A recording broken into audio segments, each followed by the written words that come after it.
Elevate Blog. I'm here with Daniel today. Welcome, Daniel. Thank you for having me. Where are you in the world at the moment? I am based in Santiago, Chile, in South America. Nice, I see. And you're an English teacher? Yes. hmm Uh-huh. What kind of English teacher are you? What kind of people do you teach? So now I'm focusing mostly on teaching TOEFL, being a TOEFL trainer and preparing people for that international exam. I do also teach in some other areas, but I'm pretty much focusing on TOEFL now. I see. Okay. What made you decide to focus on TOEFL? So what happened was I moved to Chile back in 2010, just in time for that big earthquake. So that was a nice warm welcome. And so I started as a teaching assistant in a school. And then I transitioned to working for institutes, so helping business people with English, things like that. And then I started picking up some private classes. And I think it was 2012 when I had my first TOEFL student. And I saw this exam, and I remember I was working with this guy that was very hardworking, very knowledgeable about law, but he needed to pass this test in order to be able to study in other countries and really to advance in his career. And one thing I noticed is that we find people that are really brilliant, that they can do really, really valuable work, but their English is holding them back. Mhm. So people like you and I, maybe we don't experience that as much because English is such a dominant language in many areas of work. So I realized that people need help preparing for this test, so that they can take the next step in their career, master's, PhD program, things along those lines typically. Mhm. Yeah, I see. And do you find that some people, they have good English, great English, but their exam technique, or they just sort of fall Mm. apart when it comes to exams? Yeah, I think that there are some people that get very, very anxious. And I think that if you have that type of reaction, that's a valid reaction to have. But what things can we do to help you cope with when you're feeling anxious? I Mhm. think that's one issue that comes up. Another one is, like you said, the testing techniques. So there are strategies that we use when we're reading a text, skimming, scanning, things like that. And, they're good strategies. However, they're not necessarily the strategies you would use when you're reading a text for TOEFL because you've got a time limit and you have specific questions you have to answer. So you just need to do things in a very specific way Mhm. in order to get the score that you need. I see. Okay. Um, and I've heard, so we're speaking now in October 2025. I've heard the exam is going to change in January 2026. Is that Yes. right? Hmm. Yeah. And nobody knows exactly what's Well, happening. Well, we do know what the new questions are. We do know what the new format is. It's going to be shorter. It's going to be different question types. And there's going to be less academic English on it compared to what you have to do now. Mhm. So it's an interesting change. And I've heard people say, some people think it's not a really good change. They think the test is kind of being dumbed down. Other people feel like, well, it's still testing them with practical skills and things like that. It's more spontaneous with speaking and things like that. So, we're not really sure what's going to happen. There aren't really too many practice materials out yet. Mhm. So, we're looking at, at least I'm looking at what things are out now, and in the next few months, I'm going to be planning and seeing what the new test is going to be, but also helping as many people as I can take the test in the format that I know Mm. and that I have my expertise in to help them get the score, which is then valid for 2 years. Mhm. Right. Yeah, that's important. Okay. So, yeah, change is coming, but we can prepare in the best way we can. hmm Yeah. Okay. Daniel, tell me about some of the memorable moments or the memorable students that you've had from your time teaching. That's a good question. Let's see. Well, if I think of just my time in Chile, there's one student I think of particularly. I remember I had to go to Banco de Chile, and I was teaching three students at in the elementary level.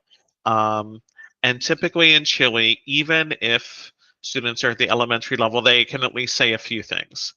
And I remember I went in and I introduced myself and I said, okay, I'd like you to say something in English.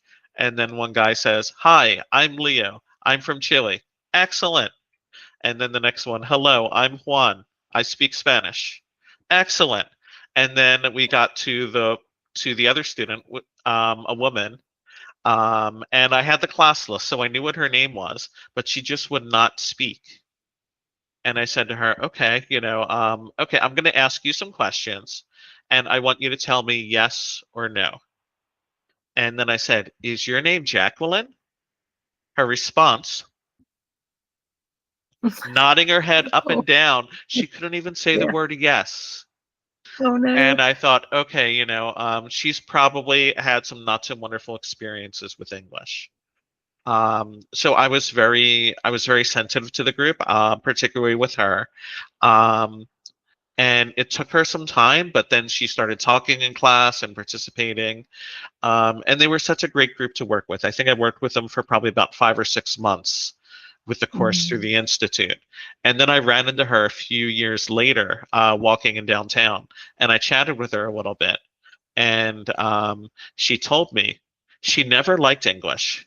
She still doesn't like English, but she had good memories from class with me, and that Oh, even though she doesn't like it, she can use English for her job when she needs it.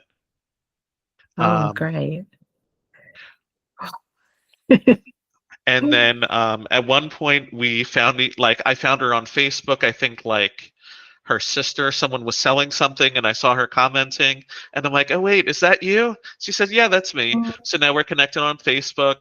She's married. She has a son, and I mean, it's just so fulfilling seeing, how you help people, and then just seeing what's happening in their lives. Um, Mhm. so I think that's something that I really enjoy in my current context, working with adults, seeing what's happening with their career, and as their life goes on, you know. Mm. Yeah, exactly. I saw someone commenting, I think on Threads or something, saying, I wish I could keep in touch with my English teachers, but I guess they don't really think about us after the lesson's Mm. finished. Are you kidding? Oh We my love to gosh. hear from our students. Yeah. We Yeah, really want to stay in touch with them as much as they want to stay in touch with us. I think that's true, for many of us. Maybe there are some people that maybe aren't as worried about that. But yeah, I mean, you get to know these people, you build relationships with them. Yeah, for sure. Yeah, it's and it's great to see how, especially maybe when you've taught kids and they grow Mhm. up, and yeah, they've changed a lot. But also, yeah, and how adults are going as well. It's always really interesting to hear. Yeah. And I mean, that makes me think back because I did get my teaching credentials in the States. And so my first year, I actually taught kindergarten. Mm, And I mean, it's just such a special age, mhm, and being a kid's first teacher. A uh-huh. lot of the kids didn't go to preschool. And I mean, just seeing them learn and seeing them grow up and things. I Yeah. did go back to the elementary school, and I think I visited them when they were in fourth grade then.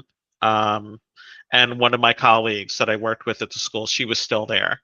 So Mm, I was able to get in contact with her and, see the kids and everything. So, no. Yeah. Some of them change quite dramatically, and some of them, like, you're exactly the same as when you were 4 and 5 years old. hmm Yeah. yeah. Yeah. Okay, so tell me about teaching adults these days. What keeps you doing this job, doing TOEFL, doing teaching adults English? Well, I mean, I think that there are just so many people. I think, as I said before, that they just need a better level of English, or they need TOEFL for their jobs. to advance, with their studies, things like that. There's a need out there. Unfortunately, I feel like schooling in Chile is very traditional, copying from the board, the teacher calling on one student to answer, not really doing any type of pair work, group work, not really much critical thinking. They really like, I don't know why, but there are some teachers here that really like using the red pen, and they really like crossing out things that are wrong, and really, I don't know, some people, they just really seem to take pride in that. And it just breaks my heart to think of, what that does to students and their self-esteem. Yeah. Yeah. I see that kind of thing in Japan, actually, because if the student hasn't answered exactly what the answer says in the book, that it's wrong, and the teacher will not accept any alternative. Hmm. We can say things 100 different ways, and why not this way? But Hmm. it's not in the book, so it's wrong. Hmm. Yeah, I remember Yeah. before I made the transition to working exclusively with adults, I was working with a girl. I think she was maybe in like sixth or seventh grade, and she had some type of exercise where it was like matching, it was kind of like matching collocations or matching words, to make a collocation. And there was something like book a flight, take a flight, but then like one was like book a hotel room and take a flight. Mm. Um, but if you think about it, like you could book a flight, you could take a flight. And so Mhm. she said the incorrect one, and the teacher wouldn't give her Mm. credit.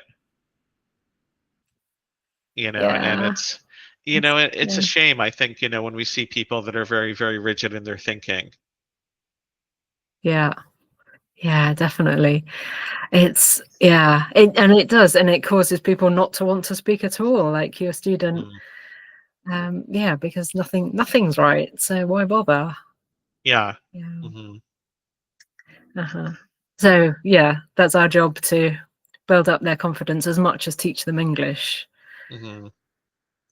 Yeah, I Mm. think the whole movement was socio-emotional learning. Um, I think that's so important. And just the effective filter and, how people feel when they're in a space. And it's one thing that I've learned to kind of like pay attention to the energy in a room, pay attention to how I feel around particular people, um, and really being mindful about where I'm spending my time, where I'm spending my energy. And when I work with someone, I want that energy to be positive. I want it to be supportive.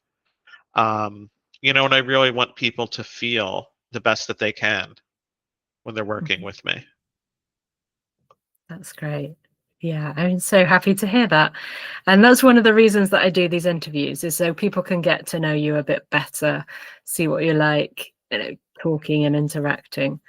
So, Daniel, thank you very much for speaking to me today. Thank you so much for having me.